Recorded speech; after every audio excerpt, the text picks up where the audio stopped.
Bom, são 9h09, podemos começar? Podemos sim. Tá, ok. Bom, então hoje a terceira aula da nossa jornada intensiva, né? Hoje a nossa aula vai ser sobre a indicação e prognóstico em cuidados paliativos. É uma aula muito importante porque é onde tudo começa, né? É a gente conseguir identificar qual é o nosso paciente que vai ter aí as indicações para entrar no programa de cuidados paliativos. Então, assim, eu trouxe esse conceito que eu achei muito legal, que eu retirei do livro da NCP, que ele fala que cuidados paliativos é o exercício da arte do cuidar aliada ao conhecimento científico. E essa associação, esse equilíbrio entre ciência e arte proporciona o alívio do sofrimento relacionado à doença. Então, assim, achar hoje que cuidados paliativos é só cuidar pelo cuidar, né? Estamos errados em relação a isso. Hoje já é uma ciência, a gente já tem muitos trabalhos científicos falando sobre tanto sobre escalas de avaliação em cuidados paliativos, sobre prognóstico, né, pacientes, né, estudos falando de pacientes pacientes oncológicos, por exemplo, que se inseriram em programas de cuidados paliativos, que tiveram uma sobrevida maior, que tiveram qualidade de vida muito melhor do que pacientes que não se inseriram em programas, tá? E também sobre estratégias terapêuticas, né, de tratamento. Então, é isso que hoje a gente vai começar a ver, né? A gente vai unir nossa experiência no cuidar com o conhecimento científico. Então, assim, eu queria essa telinha aqui. Agora melhorou. Então, assim, eu vou falar ao longo da aula alguns casos clínicos, tá? Para a gente poder, assim, embasar um pouco e deixar a coisa mais prática. Então, aqui eu trago 2 casos clínicos, depois vai ter um terceiro, tá? E são casos bem sucintos, sem detalhes, porque o caso em si não é o foco, tá? Então, no primeiro caso clínico, eu tenho Leila, são sempre nomes fictícios e os casos são também irreais, tá? Quer dizer, irreais no nosso contexto. Não são pacientes nossos, tá? Então, o primeiro caso clínico, Leila, 45 anos, ela é casada, tem 3 filhos com diagnóstico de neoplasia de mama, com metástase para fêmur e para calota craniana. Ela realizou mastectomia bilateral e está em tratamento com quimioterapia. Ela evolui sem sintomas relevantes, exceto por leve fadiga e com boa resposta ao tratamento oncológico. Vamos lá, o segundo caso clínico. Senhora Hilda, 88 anos, ela é viúva e sem filhos.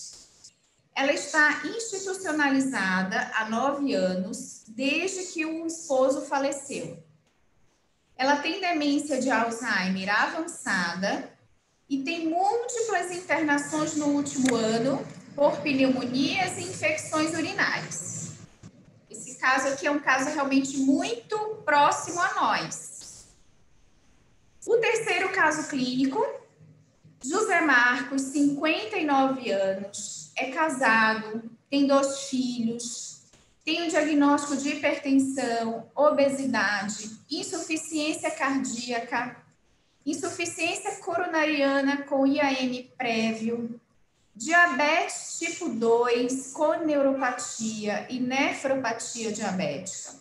Tem úlcera vascular, tem osteomielite em amputação de hemipé direito, tem dislipidemia, apneia do sono.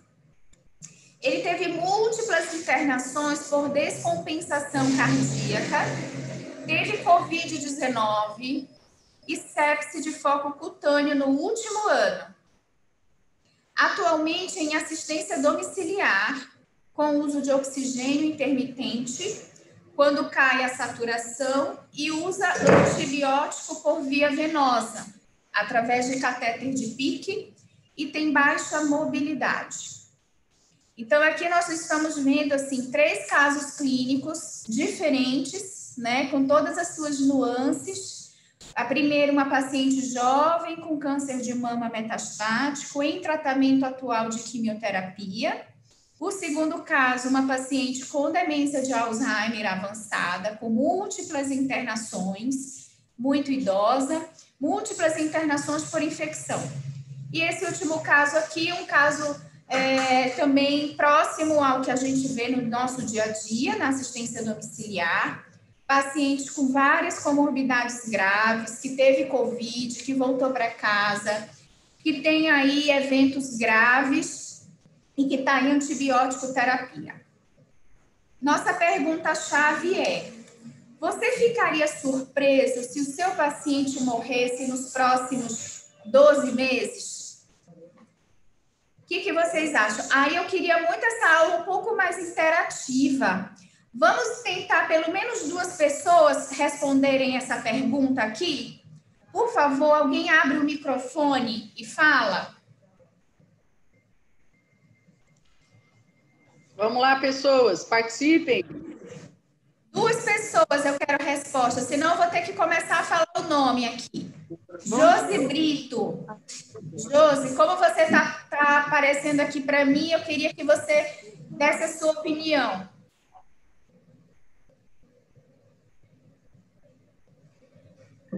Eu acho que eu ficaria surpreso. Você ficaria surpresa se o seu paciente morresse nos próximos... Se você tivesse qualquer um desses 3 pacientes que eu falei, seria uma surpresa para você um deles morrer nos próximos 12 meses? Sim. Ficaria surpresa? Ficaria. Mesmo com todas as doenças que essas pessoas têm, que esses pacientes têm, seria algo irreal que eles não morressem? Não, pensando nesse ponto de vista, não. Porque não. são... Pode falar. Porque eles são... porque são muitas, tipo, como é que a gente se diz? Ai, doenças, é que a palavra fugiu da minha boca. São muitas patologias juntas. Isso, exato. São muitas patologias que alteram a funcionalidade deles, né? E que, diante disso, muitas complicações clínicas, elas vêm acontecendo por conta dessas comorbidades. É isso que você quer dizer? Isso. Ótimo, muito bom. Eu queria mais alguém para falar. Dani, você quer dirigir as perguntas para as pessoas? Não, eu acho que tem a Márcia que tinha aberto o microfone dela. Não sei se era para falar.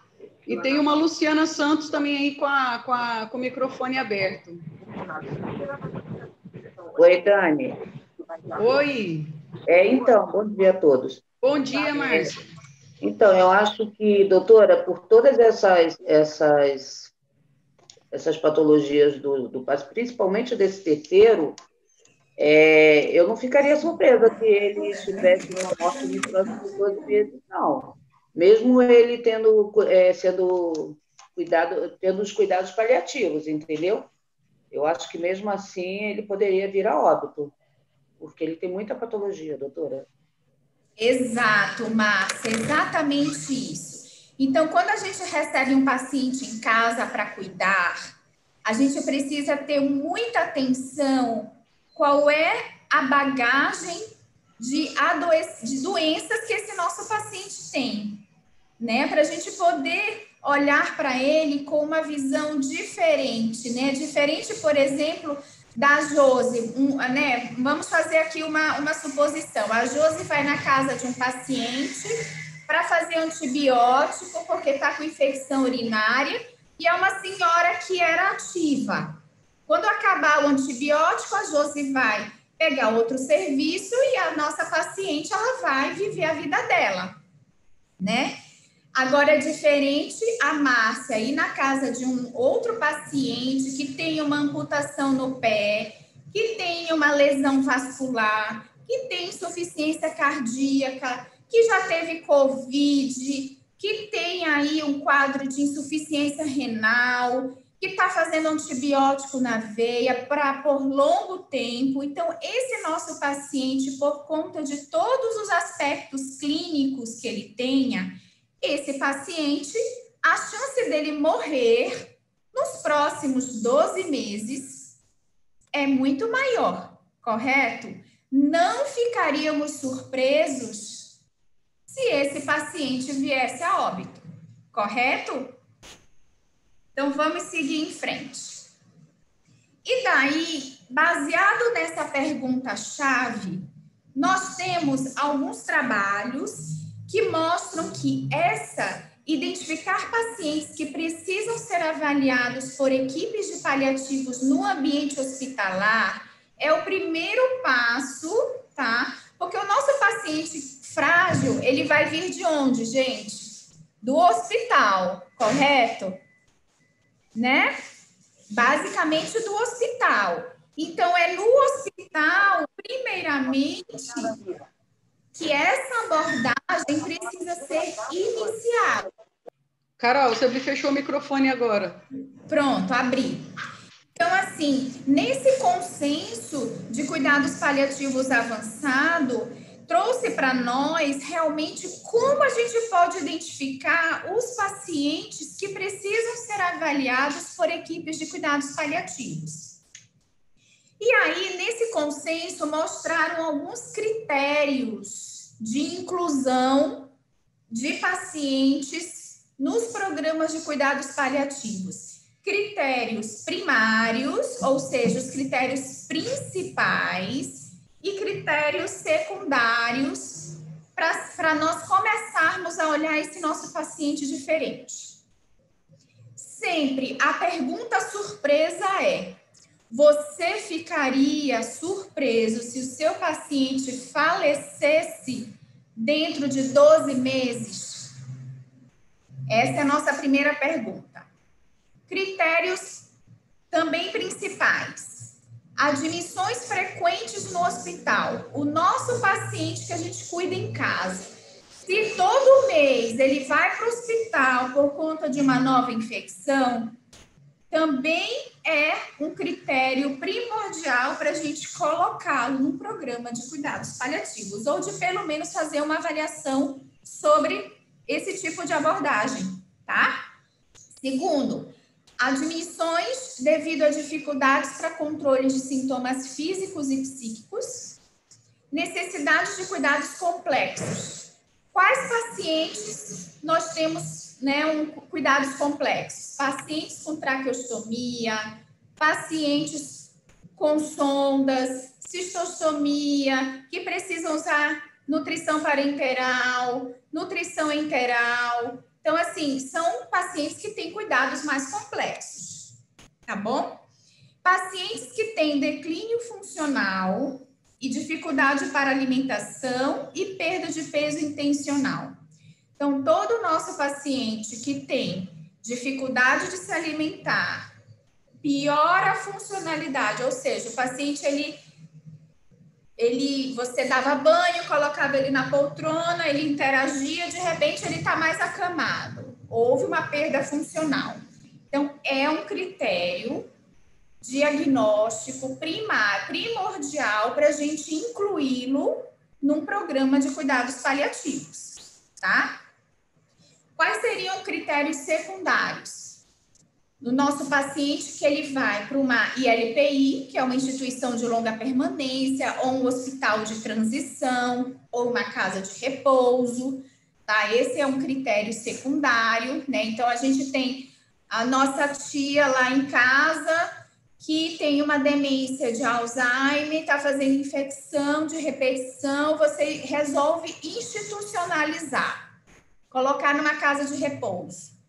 Esse fato já nos faz, através de vários estudos, esse fato já nos mostra que a gente está, esse nosso paciente, ele já tem um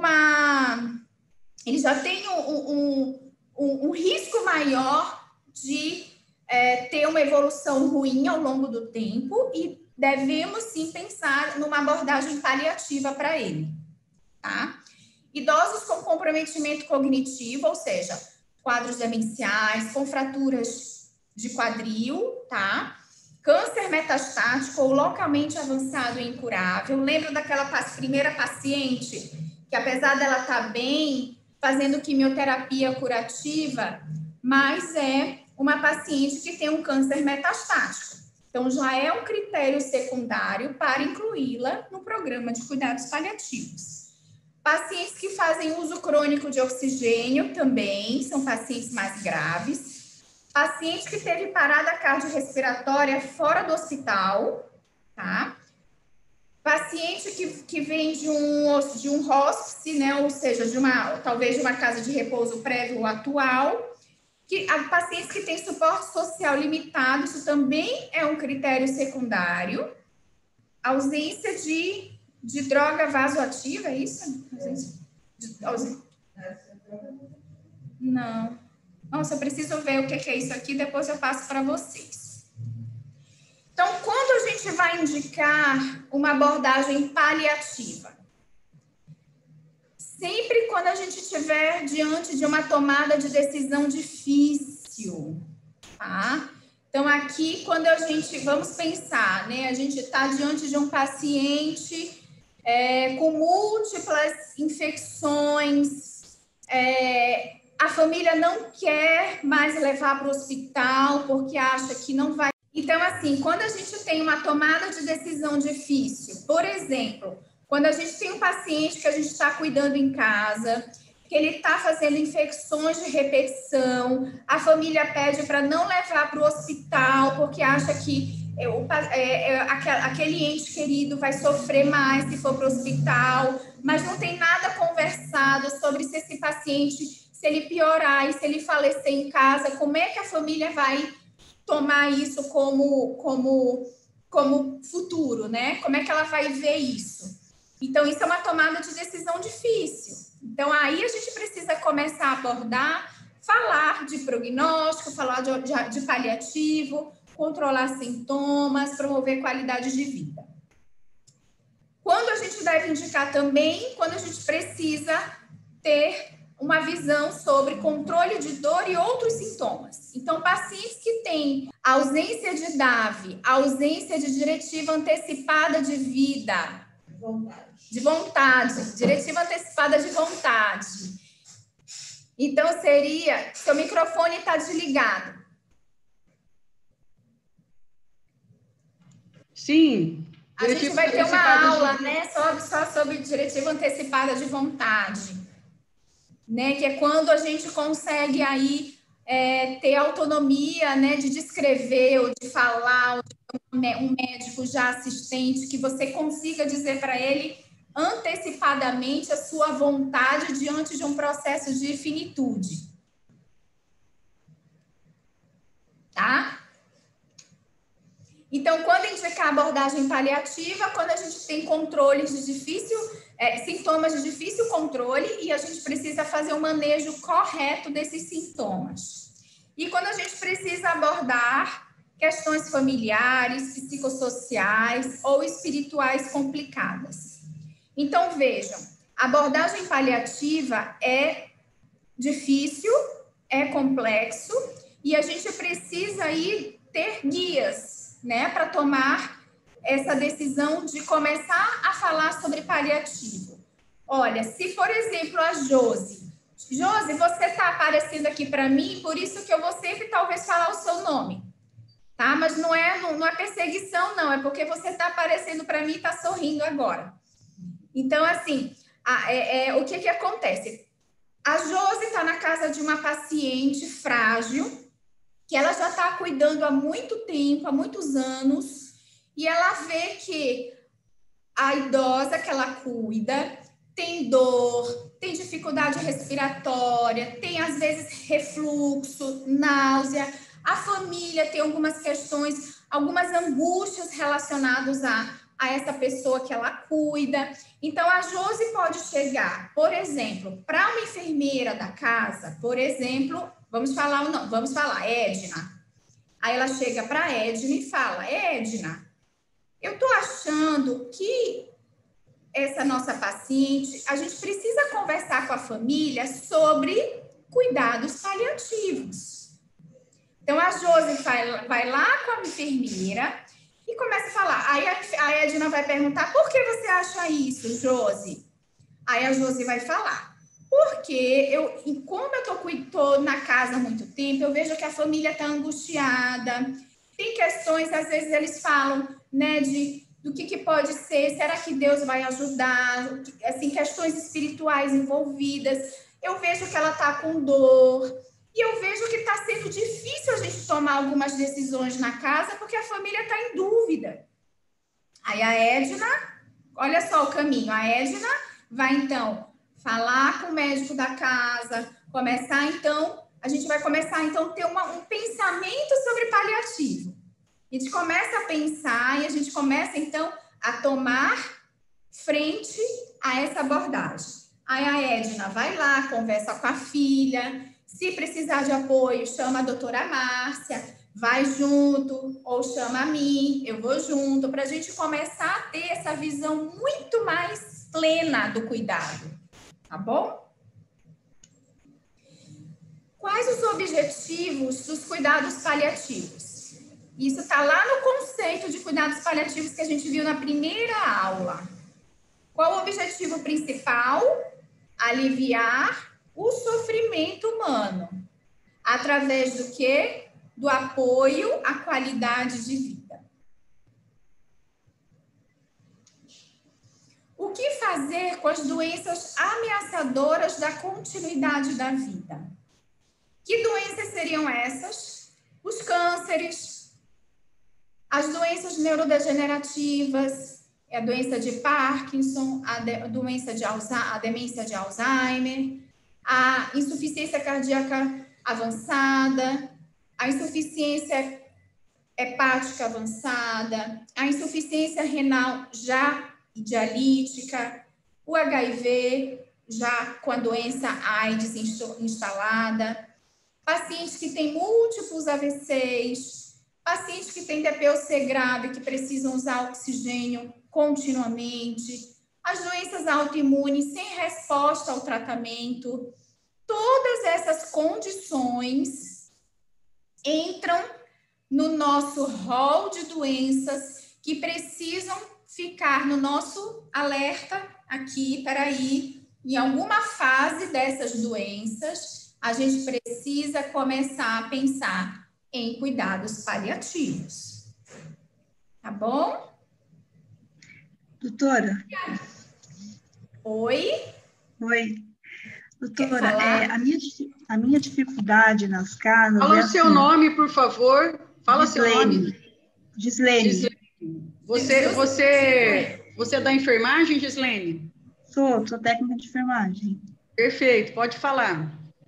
Então, a minha dificuldade nas casas é assim, a gente tem uma norma, né, de obedecer o que vocês falam, eu tenho a minha enfermeira, que é Sônia, ótima, né, e assim, a família interfere, entendeu?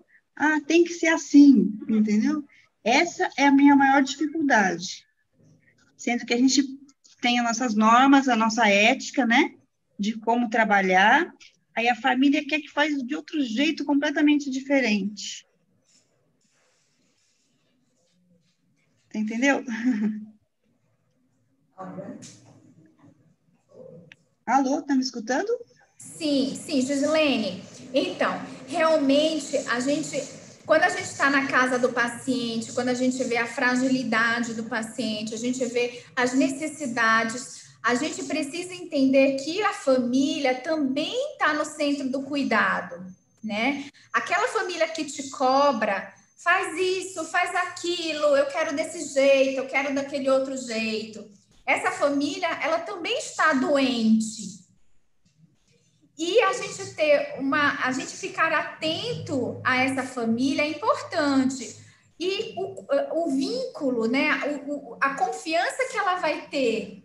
Que você imagina alguém cuidando de alguém que você ama muito. Você vai querer que tudo seja perfeito aos olhos dela, não é? Sim. Então, você imagina como essa família está insegura, está fragilizada também por conta daquela condição. Então, o estado, assim, a confiança, o vínculo, ela se sentir segura com você, isso às vezes demora um certo tempo. E você tem que ir com jeitinho, com cuidado, para você ganhar espaço, ganhar confiança e para você poder executar o seu trabalho da melhor forma possível. Você não está sozinha, tá? Entenda isso.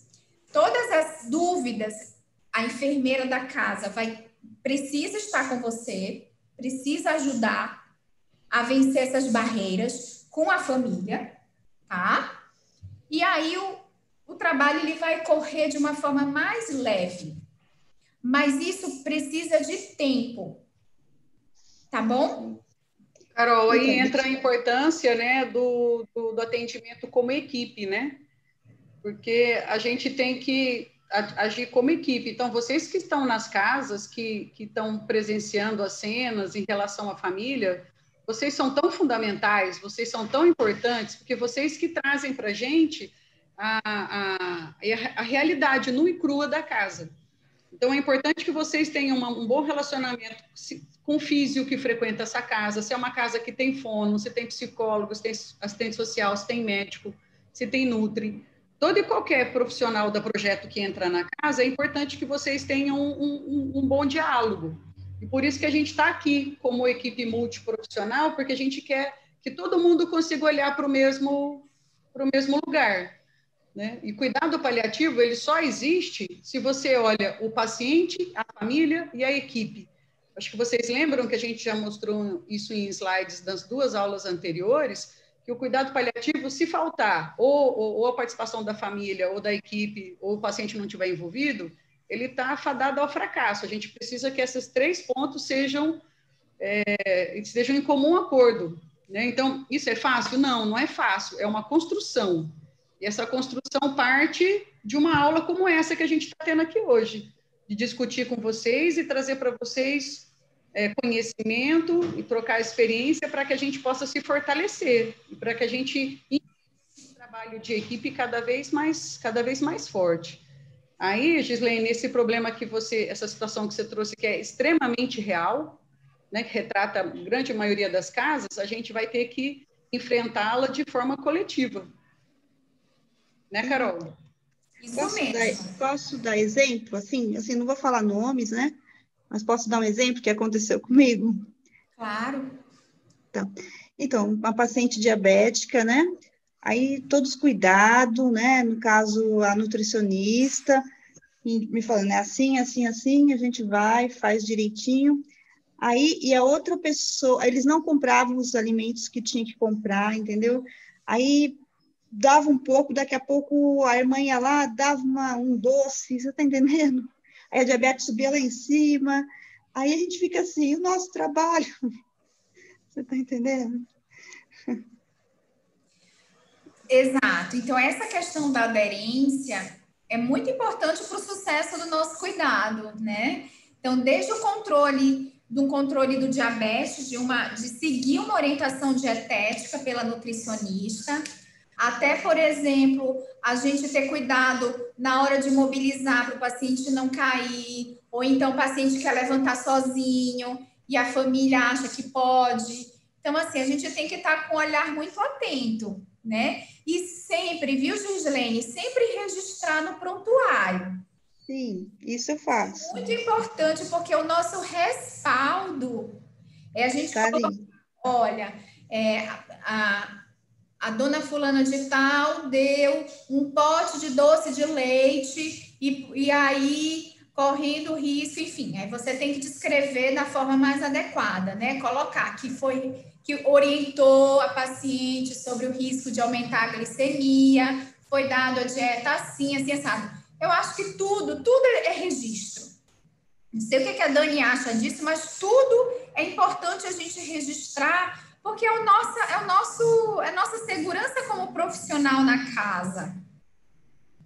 Eu acho que o registro, ele nos salva em todas as situações. O registro transparente, objetivo, né? O registro, só ele prova a nossa assistência. Agora, a minha opinião é de que se é um desejo muito ardente do paciente em realizar aquela vontade, se ele está, de fato, sobre cuidados paliativos, eu acho que isso tem que ser levado em consideração também, né? Porque se ele está nos momentos dele já de proximidade de fim de vida, e se é algum alimento que ele tem um desejo absurdo, eu acho que a gente tem que registrar isso, né, como esse desejo, que a gente está realizando uma vontade dele e que ele está ciente de que ele pode ter uma piora de sintoma. Né? Porque se você altera a glicemia dele, você pode trazer outras alterações clínicas para ele. A gente esclarece, mas eu acho que o nosso papel é esclarecer e registrar.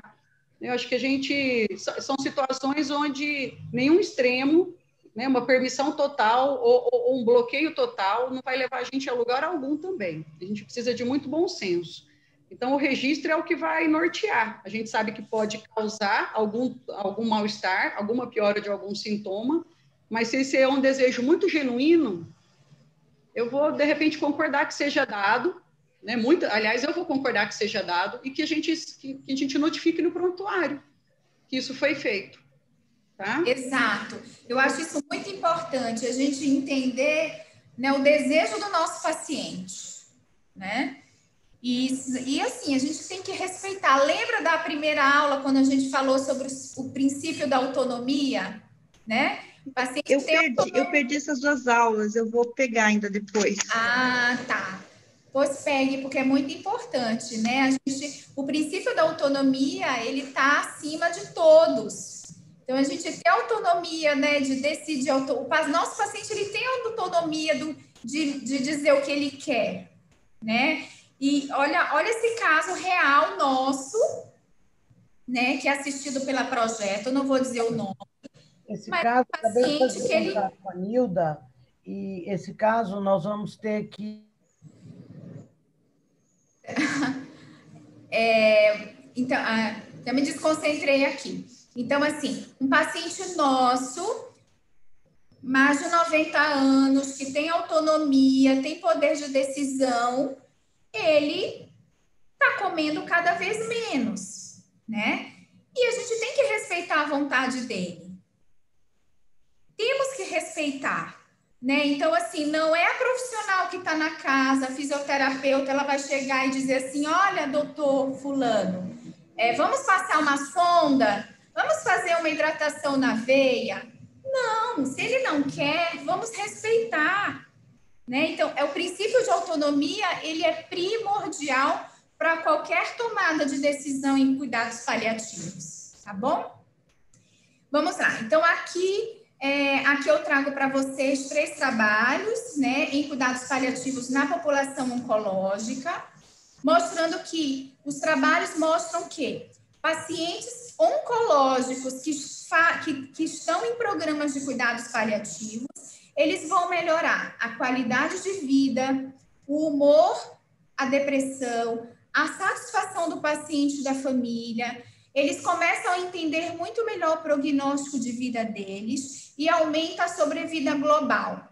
Então, foram divididos pacientes que foram incluídos em programas de cuidados paliativos e pacientes com as mesmas características clínicas, com o mesmo tipo de câncer, que não foram submetidos que não foram incluídos em programas de paliativos. Os pacientes que entraram nesses programas, eles tiveram uma sobrevida até maior do que aqueles que não entraram nos programas de paliativo. Outros benefícios comprovados são benefícios clínicos. redução de sintomas, redução de admissões hospitalares. Então, o nosso paciente em cuidados paliativos, ele pode internar menos, o paciente e a família ficam mais satisfeitos. O luto, né, o estado de luto, ele é menor, ele é menos prolongado e tem menos estresse pós-traumático nos familiares que estão com pacientes em programas de cuidados paliativos. Quais são os benefícios para o sistema de saúde? Redução de custos do tratamento, redução de taxas de internação, redução de intervenções fúteis e desnecessárias e redução de idas a emergências e internações em UTI. Então, a gente passa a ter um cuidado muito mais humanizado quando a gente tem esses pacientes cuidados em programas de paliativos. Como é que a gente vai fazer?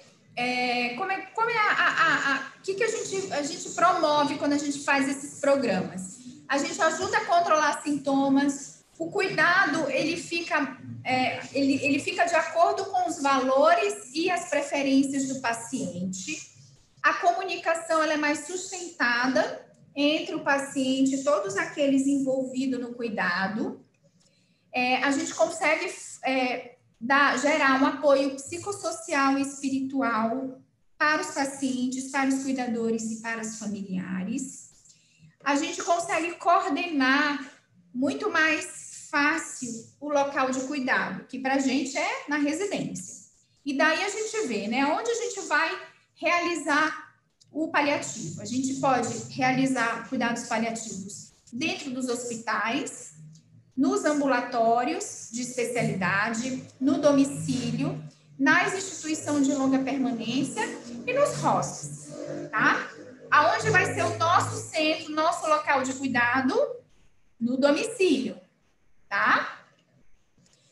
E qual é a vantagem da gente fazer paliativo no domicílio?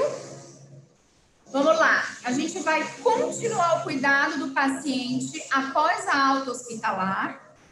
O paciente com doença grave auxilia no controle de sintomas e de dificuldades de administrar tratamentos complexos, aqui às vezes com acessos venosos centrais, com pique, nutrição parenteral. Quais são as maiores vantagens? Melhorar os resultados clínicos. A gente já viu que os trabalhos mostram que pacientes em cuidados paliativos, eles melhoram muito mais o desfecho, tem mais sobrevida, aumenta a qualidade de vida, controla sintoma, tá?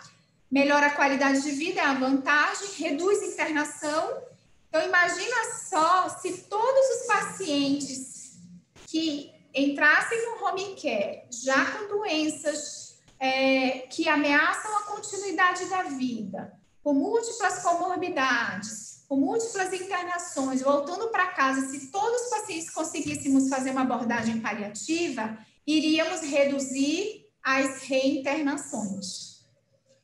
E a outra vantagem que os gestores de saúde adoram é que pacientes em cuidados paliativos domiciliares, a gente vai fazer uma redução dos custos gerais em relação ao cuidado.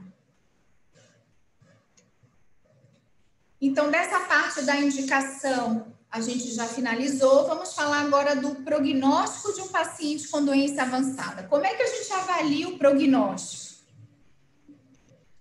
Vamos falar de um caso clínico, tá bom? Prestem bem atenção que agora vai para vocês a pergunta-chave do final do caso, tá?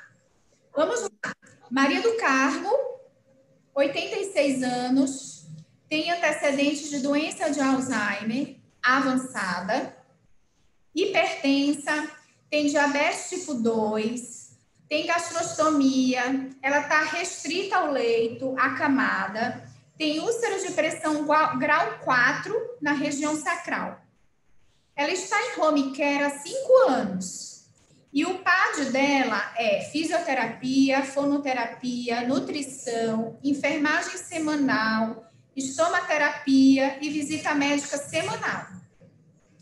Nos últimos 6 meses, ela recebeu antibiótico injetável para tratamento de pneumonia e infecção urinária.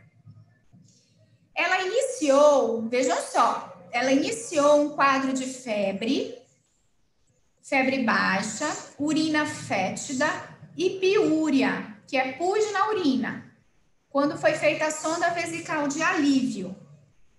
O médico visitador da casa iniciou o antibiótico por via gastrostomia para infecção urinária, até aguardar o resultado da urocultura.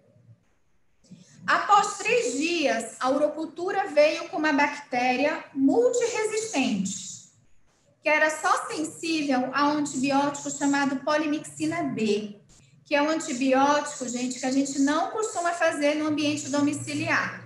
O paciente precisaria ir para o hospital.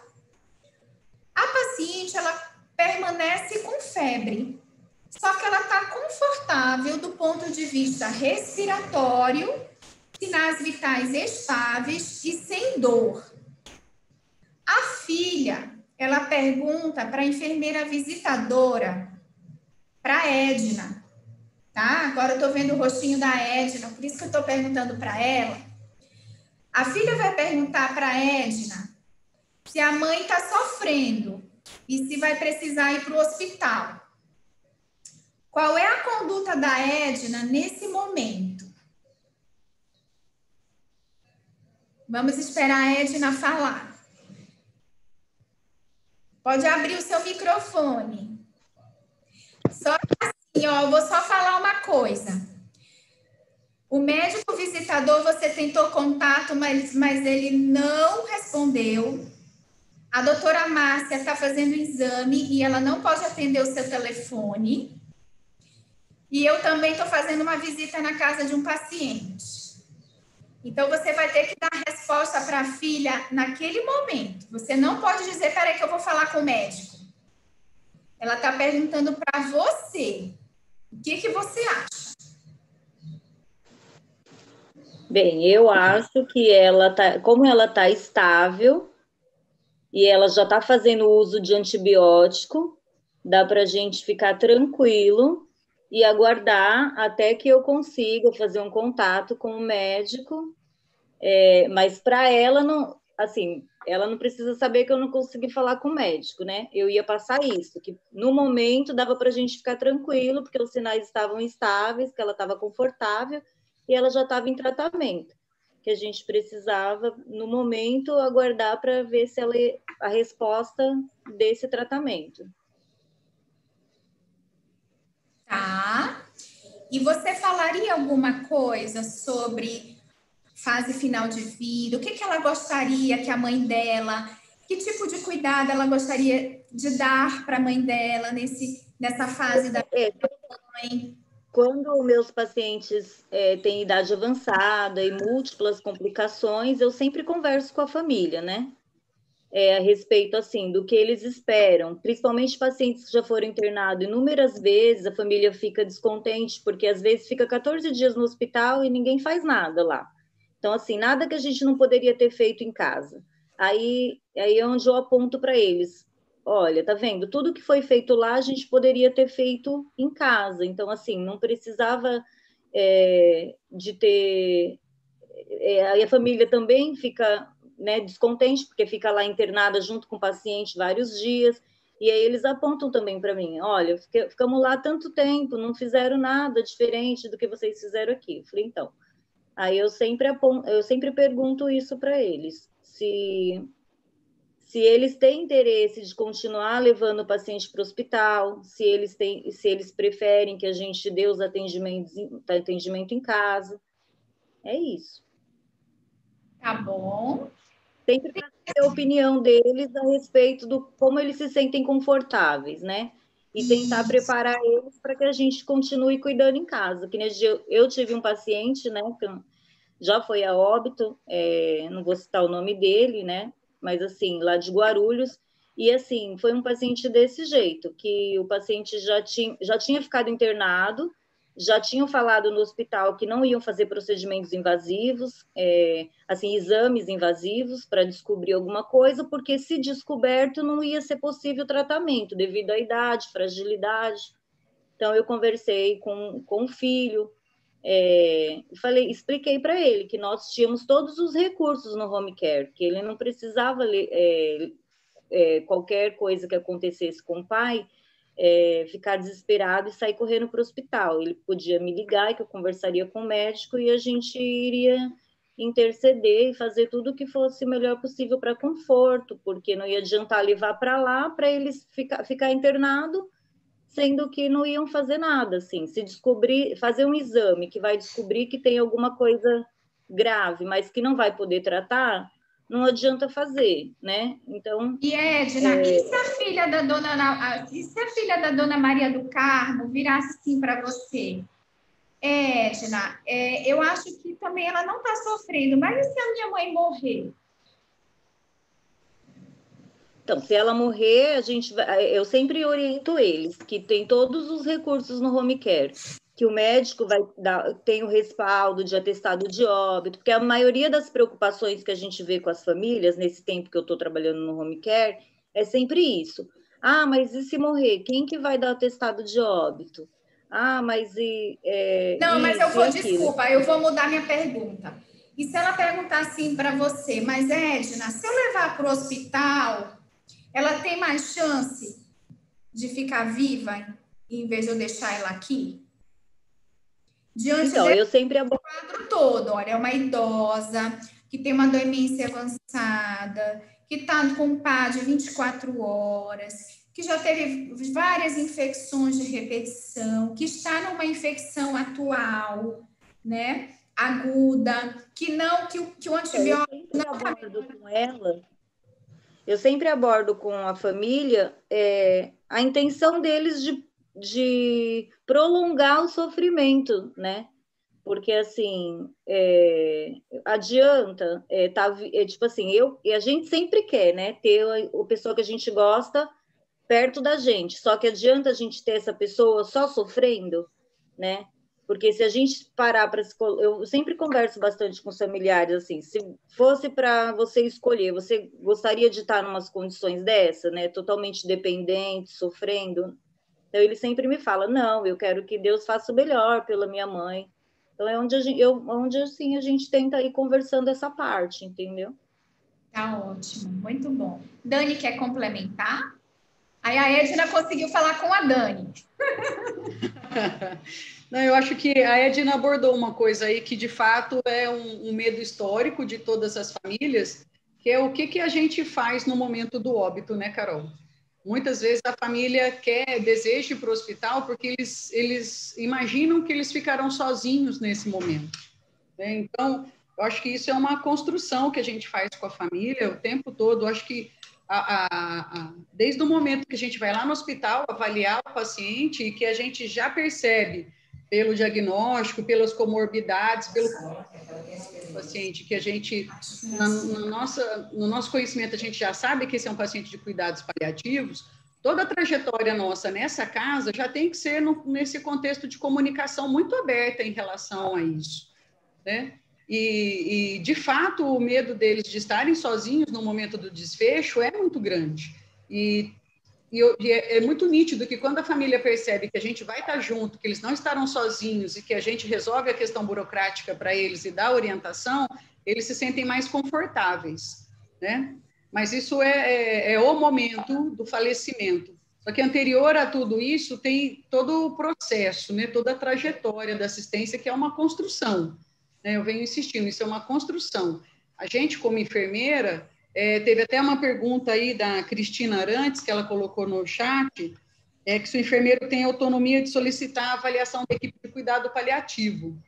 A enfermeira e todo e qualquer profissional, independente da categoria que ele faça parte, pode sim conversar com o restante da equipe sobre a percepção dele, que aquele caso é um caso de paliativo, e pedir uma avaliação específica, né? Isso não é uma autonomia de todos nós, né? É o nosso olhar pelo todo desse paciente, né? Muito bom. Eu vou seguir em frente, tá? Então, assim, falar de paliativo é um grande desafio, porque a gente está desde o diagnóstico, é um desafio, né? Qual é os critérios diagnósticos que a gente vai incluir esse paciente? como a gente vai prognosticar, como a gente vai falar sobre tempo de vida e qual o tratamento que a gente vai instituir. Então, por que a gente deve prognosticar? Porque a gente facilita a tomada de decisão frente ao futuro do cuidado, a gente vai oferecer as informações corretas ao paciente, sem cerco do silêncio, sem a gente ficar naquela coisa, mas pode ser, pode não ser. Então, a gente tem que dar uma informação certa, no momento certo, né, de uma forma clara e objetiva. A gente precisa prognosticar, porque a gente dá elegibilidade, a gente dá valor aos programas de cuidados paliativos e a gente vai oferecer uma comunicação comum aos profissionais de saúde. Quais são as regras para prognosticar? Então, a gente tem que falar sobre tempo de vida. Olha, daqui a pouco ele vai morrer, tem mais 1 hora, tem mais 2 dias, tem mais 1 semana. Isso é correto a gente falar?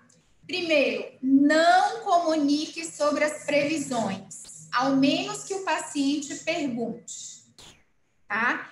Se ele perguntar, olha o segundo, não faça previsões. Então, jamais faça previsão.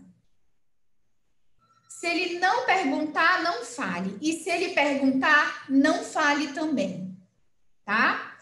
Não seja específico, ou seja, a questão do médico falar, olha, aí eu falo, né, só a doutora Márcia está aqui ao lado, não sei se tem outros médicos, mas viu, doutora Márcia, não seja específica, não pode dizer, olha, o senhor vai ter 48 horas de vida. Não podemos falar isso. Não podemos ser extremos. Quais são os extremos? Olha, tem pouco, daqui a pouco ele vai morrer, ou então, olha, ele não vai morrer. Tá? Não seja extremo. E seja sempre otimista. Se coloque sempre ao lado da família. Dizer, olha, independente do tempo de vida, estamos com você. Estamos do seu lado. Na hora que for, estaremos ao seu lado. Tá? Porque as trajetórias das doenças, elas têm prognósticos múltiplos, desde aquela pessoa que não tem nada e tem uma morte súbita, né? Nesse caso, jamais poderíamos prognosticar sobre o tempo de vida de um paciente que falece de uma forma repentina, né? Teve eu soube de um caso de um rapaz jovem que teve Covid, recebeu alta, foi fazer uma corrida, porque ele era um atleta, e ele teve uma morte súbita. Então, jamais pensaríamos, né, em prognosticar sobre algo relacionado a uma doença aguda, como o Covid, um jovem que estava bem e foi fazer atividade física. Tem também aquelas trajetórias da doença em que a doença ela tem um declínio progressivo com um fim acelerado.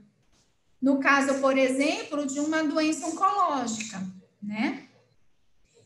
O declínio progressivo com exacerbações pontuais, que é o que a gente vê no nosso dia a dia, né? Então, temos os pacientes idosos, frágeis, com doenças neurodegenerativas, que eles vão tendo infecções de repetição, às vezes precisam ir para o hospital, voltam para casa. Então, essas exacerbações pontuais fazem com que a trajetória da doença e o prognóstico mude também. E aquelas doenças que têm um curso longo e com gradual declínio, que são as doenças neurodegenerativas, a doença de Parkinson, por exemplo, tá?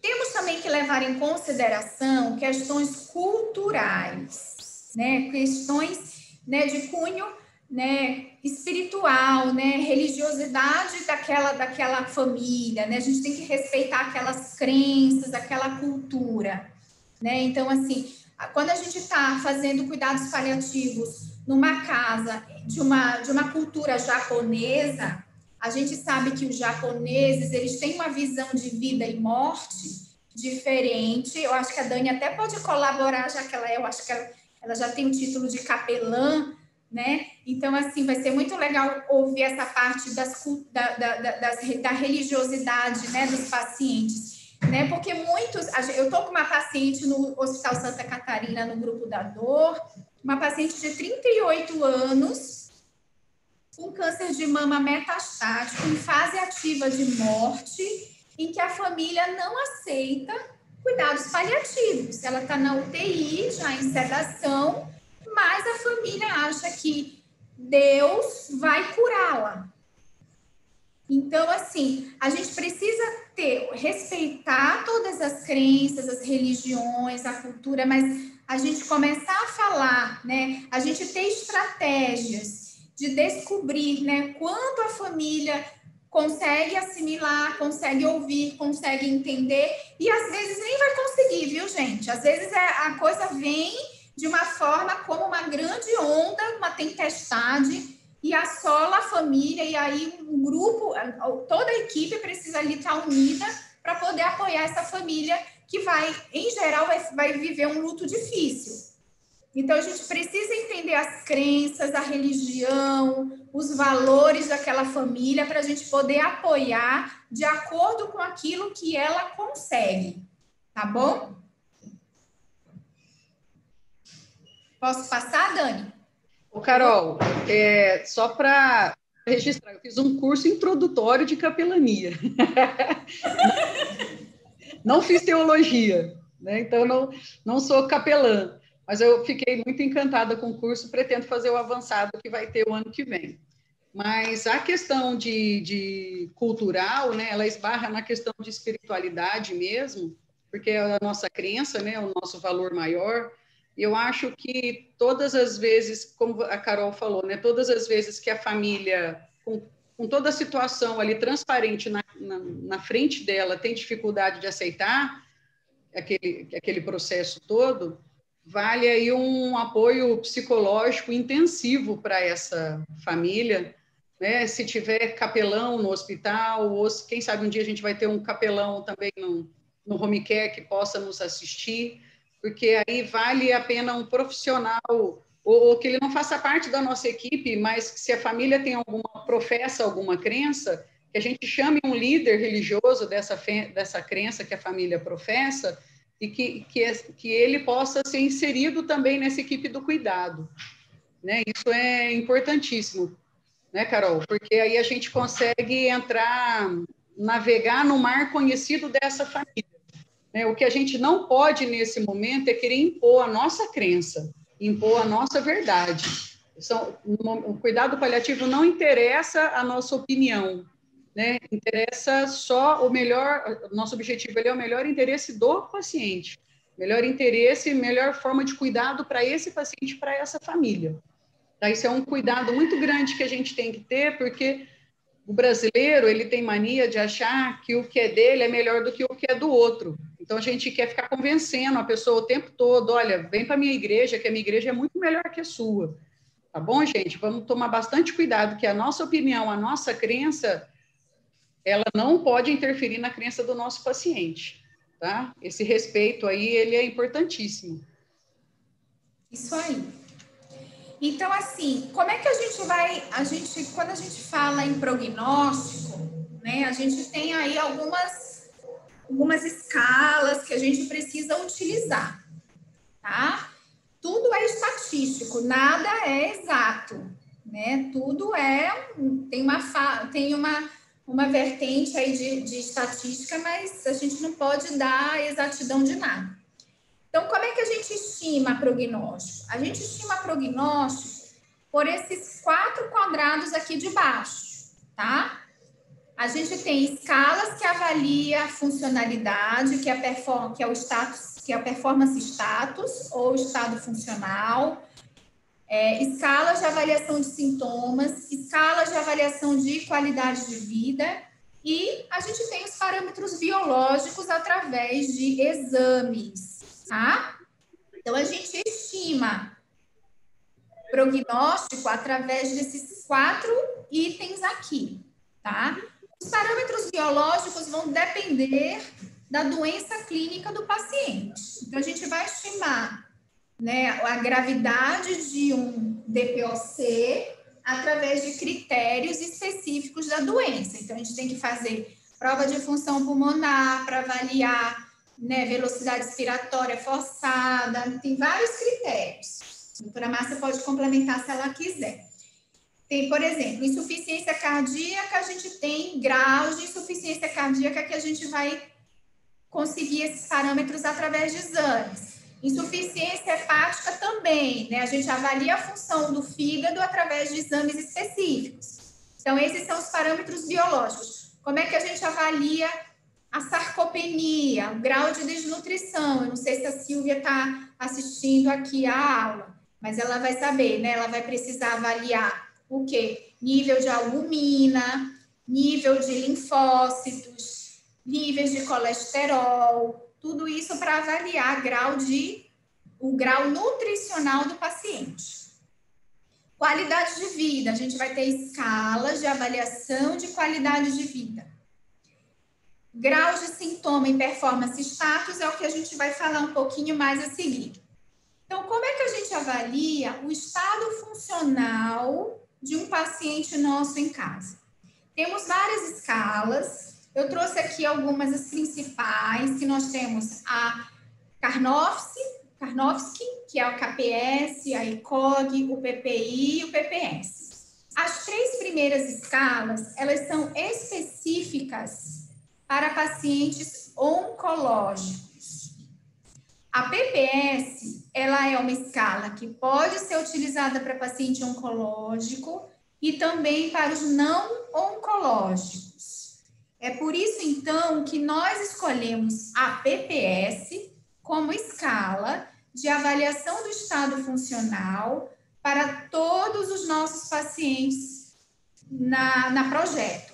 Inclusive, essa escala, ela é obrigatória ser preenchida pelos profissionais de saúde, pelo enfermeiro visitador, na hora que ele implanta o paciente em casa e de uma forma sequencial nas visitas posteriores. E a gente vai ver a importância da PPS. A PPS é uma escala que é uma escala canadense, que ela foi feita, olha como ela é velhinha, ela é de 96, mas ela foi revista em 2001. Como eu falei, ela não é exclusiva para os oncológicos. E aqui, o que é importante? Ela tem outros domínios que foi acrescentada nessa revisão, como a ingesta oral e nível de consciência. Ela melhora a acurácia, ou seja, ela melhora realmente a eficácia para a gente determinar o tempo de sobrevida do paciente. Os resultados são semelhantes, tanto para os pacientes que estão internados, quanto os pacientes em hóspices, quanto os pacientes em atenção domiciliar. Por isso que ela é uma escala que nós escolhemos ela para trabalhar.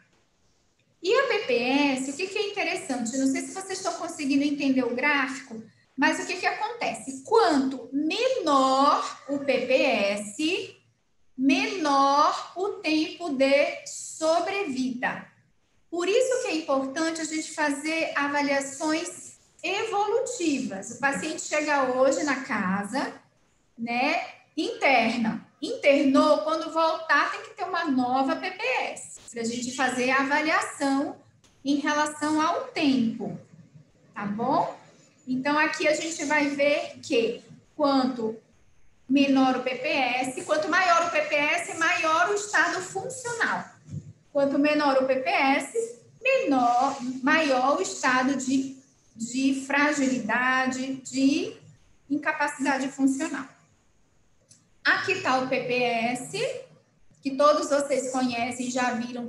Todos os prontuários eletrônicos nas casas têm essa escala, tá? Quem for trabalhar amanhã já pode olhar essa escala, ver como é que ela é, ver os critérios dela, tá? Deixa eu ver aqui se eu consigo voltar aqui para poder...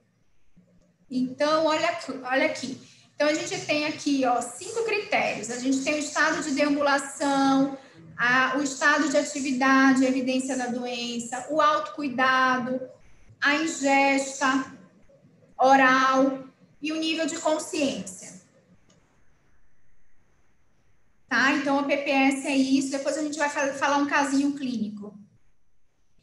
A gente vai estimar a estatística pelos sintomas. E qual é a escala de sintomas que nós escolhemos no projeto? A ESAS, que é a escala de Edmonton. A Edmonton também é uma escala canadense, que foi também elaborada em 91, escalinha já antiga. Ela abrange todos os sintomas apresentados por pacientes em cuidados paliativos, oncológicos e não oncológicos. Quais são os sintomas que a gente avalia na escala? Grau de apetite, dispneia, náusea, sonolência, ansiedade, dor, depressão, estado de mal-estar e fadiga. É uma escala de sintomas, é uma escala que só avalia o aspecto de intensidade. Então, é sempre de 0 a 10, tá? O ideal é que seja aplicar, que o paciente responda, mas caso o paciente não consiga responder, a gente tem que fazer aí também, sim, uma avaliação mais subjetiva, apesar de que é uma escala, né, a gente precisa, ela é uma escala objetiva, mas a gente tem como também avaliar de uma forma subjetiva também, tá? Aqui está a escala de Edmonton, uma escala que também vocês vão ver nas casas. Então, a gente tem aí, ó, a questão dos sintomas que eu falei, e é sempre uma escala, não é uma escala observacional, é uma escala objetiva, né? A gente pontua de 0 a 10, onde 0 não tem nenhum sintoma, e a nota 10 é o pior sintoma vivido pelo paciente. Então, assim, as estratégias para abordar o prognóstico com a família e com o paciente vai depender do contexto, vai depender da abertura, né? A gente não vai chegar falando, a gente não chega chegando, tem que ter um olhar muito cauteloso diante do momento. A gente precisa respeitar o momento da família, porque às vezes a família não quer ouvir, né? A gente precisa estar atento ao momento certo de falar sobre isso. Que nem a Edna, no caso dela, né? Você viu que assim, ela esperou a filha perguntar sobre, né, se a mãe estava confortável, né, o que ela faria a partir daquele momento. Então, assim, é esperar a conversa chegar, tá? Tente compreender que tipo de informação a família e o paciente desejam ter, tá? Você vai sentir, eles vão dar algum sinal do que eles querem saber, tá? E é na hora que vocês precisam estar alertas para poder falar. Reforce que nenhum prognóstico é de 100% de certeza, é o que a gente falou, é uma estimativa, tá? Responda às reações emocionais. E como é que a gente vai responder de uma forma emocional? Sendo o quê? Ai, a palavra me fugiu. Sim. Com compaixão? Isso, com compaixão, mas tem outra palavra. Com empatia? Com empatia, é essa palavra, não podemos jamais esquecer. Precisamos ter empatia, tá? Propõe um plano com novos passos. Então, assim, dizer, né? A Edna foi lá, a filha viu que a mãe está com febre, mas está confortável. Então, vamos estabelecer, olha, se a pressão dela baixar daqui para frente, o que nós vamos fazer? Vamos continuar observando se ela está confortável. Ah, mas se ela não responder mais quando eu chamar, se ela não quiser mais comer, se ela não quiser mais tomar água, vamos fazer o quê? Vamos ficar do seu lado. Porque o mais importante é ela estar confortável. Vamos estar ao lado dela com empatia. Se precisar segurar na mão, vamos segurar. Avisa para ela, avisa para a filha, olha, converse com a sua mãe, converse com seu pai, diga o que você está sentindo, diga que você está bem, diga que você vai ficar bem e diga que seja o que ela quiser. O que vai acontecer vai ser o melhor para ela, tá? Então, propor um plano com novos passos é importante. Deixa eu ver mais aqui. E aqui é um caso clínico. Vamos ver agora quem é que vai responder o caso clínico. Mas vamos lá. O senhor João tem 70 anos, não tem comorbidades prévias, ele é um ex-tabagista, ele tem um diagnóstico recente de câncer de próstata, ou seja, era um senhor ativo, estado funcional de 100%, tá? Antes do adoecimento. Então, ele teve um diagnóstico recente de câncer de próstata com metástase pulmonar e metástase óssea, sem proposta de tratamento curativo. Ele realiza ainda quimioterapia paliativa e já tem as diretivas de vontade de não fazer intubação e de não fazer reanimação cardiopulmonar se ele falecer. Em conversa com a enfermeira visitadora da casa e com o médico do home care, foi feito aí a proposta no paciente, ele prefere não voltar mais para o hospital. O que isso quer dizer? Que ele quer falecer em casa, tá? Nos últimos 3 dias, ele evoluiu com dispneia em repouso, edema de membros inferiores, ele não quer mais se alimentar e ele tem períodos de confusão mental. Ele permanece a maior parte do tempo deitado no sofá e com oxigênio terapia. Qual o PPS atual dele? Vamos lá. Quem vai falar primeiro? Vamos lá. Acho que vai ter um bônus, Dani. Vai ter o quê? Quem vai responder primeiro? Vou dar só uma dica. Comecem sempre pelo nível de consciência.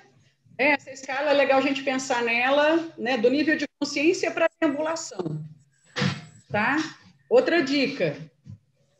Vocês vão olhando item por item, como se vocês fossem colocando um xizinho em cada perfil, né? Nível de consciência, ingesta, autocuidado.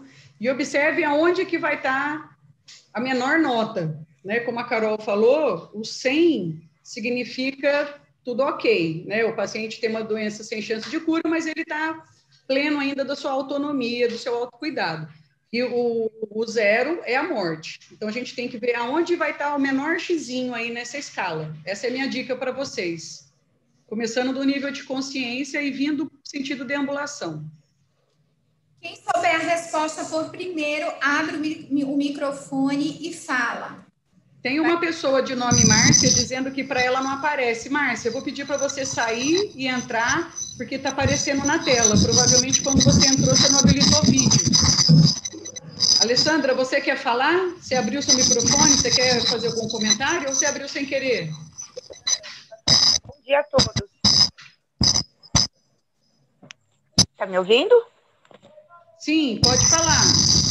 Eu acho que o PPS dele está muito próximo ao 0 aí. Se a gente se concentrar a escala toda, todo o histórico... difícil, tá um pouco difícil o seu áudio, Alessandra. Está muito ruidoso. Se a gente considerar a escala, melhorou? Pode falar. Considerar a escala, considerar toda a patologia, a comorbidade dele e todos os sinais e sintomas que ele vem apresentando, ao meu ver, na escala ele está muito próximo ao 0, bem perto mesmo da finitude dele. Mas aonde que você enquadrou ele? Quando você analisou que os últimos 3 dias dele, olha os sinais... que essa escala é evolutiva, então a gente tem que olhar os últimos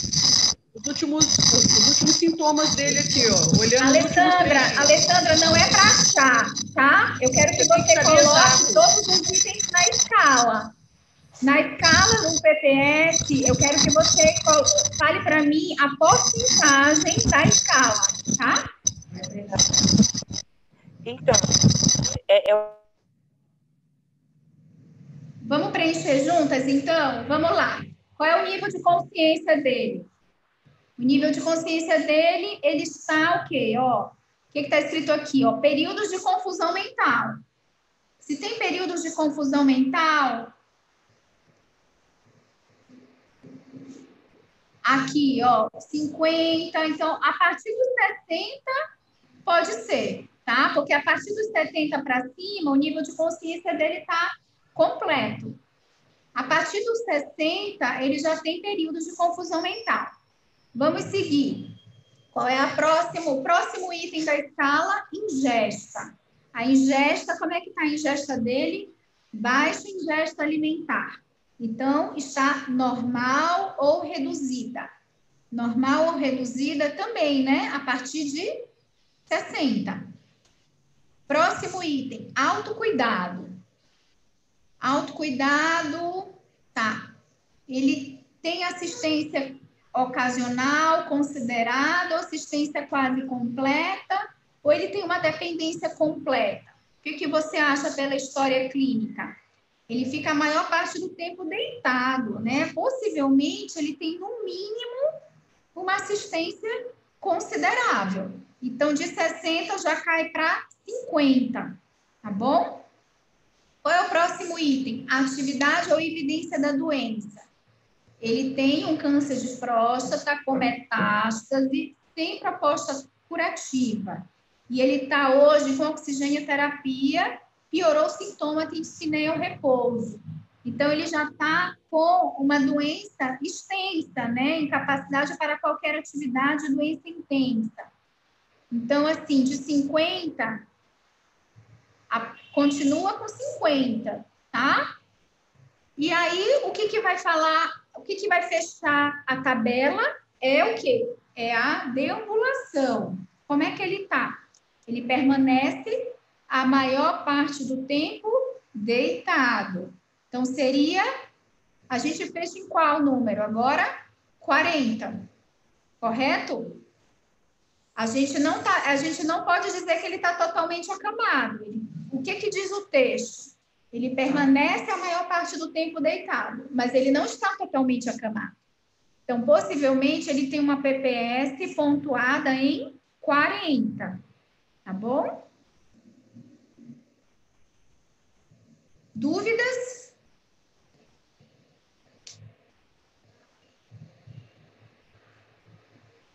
Carol, vale lembrar que o impresso tem todos os prontuários, ó, gente, nosso impresso, né, essa escala grande aqui de cima é a PPS, e a menorzinha aqui no rodapé é a Edmonton.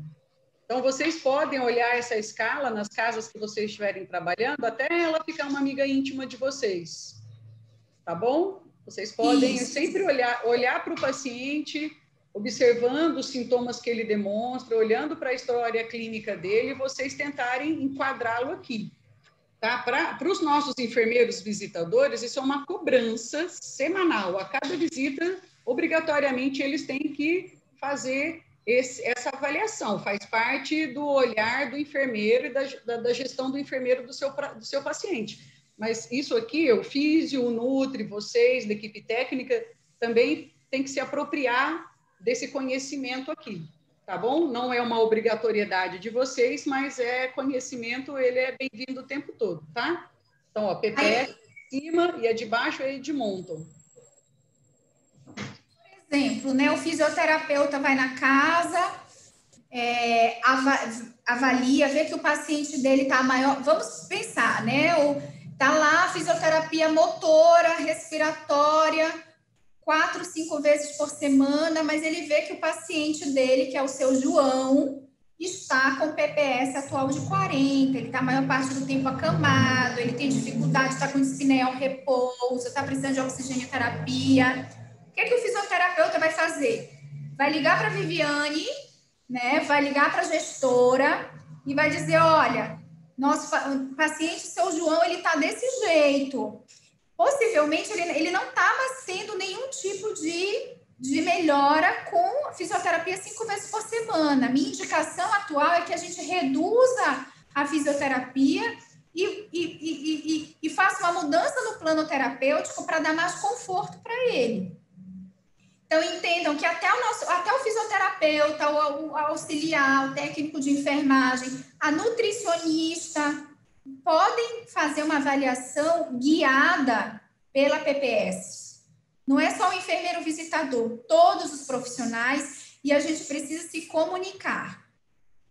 Temos que trabalhar em equipe, tá bom? Não sei se algum fisioterapeuta gostaria de falar. A gestora dos fisioterapeutas está assistindo a aula? Por favor, Oi, doutora. o fisioterapeuta fale. Sim, nós tivemos um caso há pouco tempo, né, doutora? Inclusive, que nós reduzimos a físio, né? Na verdade, nós tiramos a físio, né? Viviane discutiu o caso com a senhora porque já não trazia mais benefício para o paciente, era o mínimo de energia que ele tinha, ele estava gastando com a fisioterapia. Então, às vezes menos é mais, né? E nós entendemos que ele não estava se beneficiando e resolvemos reduzir mesmo, né? Para que ele pudesse ficar ainda mais confortável e mantivesse esse mínimo de energia, tadinho, né? Isso mesmo, Helena. Assim, eu já conversei alguns finais de semana, sábado, domingo, com a Viviane, e ela assim, a visão dela é muito bacana, porque a comunicação física liga para ela e ela já liga para mim ou para a doutora Márcia e conversa sobre o estado funcional, que o paciente... a fisioterapia ou qualquer outra terapia, viu? Pode gerar malefício num paciente numa fase ativa de morte ou no processo de finitude, né? Então, assim, ter essa sensibilidade, essa empatia diante do cuidado e a gente se comunicar como equipe de saber a hora de parar ou de fazer mudanças, né? Ou de fazer uma adaptação. É muito importante isso. Então, vou seguir aqui, deixa eu ver. Então aqui terminamos a nossa aula.